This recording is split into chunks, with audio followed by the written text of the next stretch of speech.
नमस्ते, Naina's veg किचनमध्ये तुमचं स्वागत आहे। आज आपण लाल भोपळ्याची भाजी करणार आहोत। ही भाजी पोळी, भाकरी, भात या सर्वाबरोबर खाऊ शकता। मला नुसती खायला सुद्धा आवडते। त्याच्यासाठी इथे 1 चमचा तेल घातलेलं आहे। तेल तापलं की त्याच्यामध्ये थोडी मोहरी, जिरे, हरभरा डाळ, उडदाची डाळ, हिंग, हे दोन्ही तडतडलं की 1 लाल मिरची,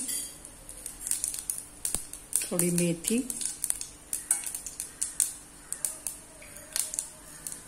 थोडी बडीशेप आणि हे सगळं थोडंसं परतून घ्यायचंय।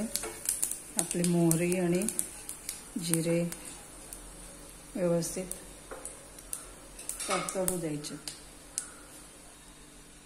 त्याच्यामध्ये हा भोपळा चिरून घेतला। मी इथे सालं काढलेली नाहीये। भोपळ्याच्या सालीमध्ये पण न्यूट्रिशन असल्यामुळे मी ते काही काढत नाही सालं। तुम्ही हवं तर काढू शकता। नंतर हे सगळं मिसळून घ्यायचं। त्याच्यामध्ये थोडीशी हळद, कढीपत्त्याची पानं, नंतर हे झाकून 2 मिनिटं शिजू द्यायचं। 2 मिनिटानंतर त्याला जरा हलवून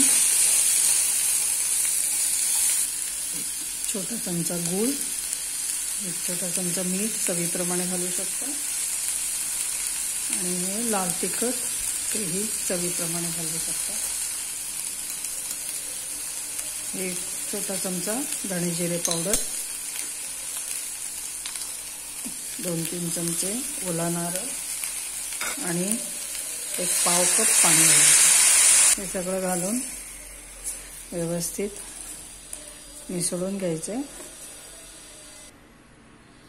आणि झाकण ठेवून परत 1-2-3 मिनिटं आता भोपळा मऊ शिजेपर्यंत शिजवून घ्यायचं। 2 मिनिटं झालेली आहे आणि आता आपली भाजी व्यवस्थित शिजलेली असणार आहे।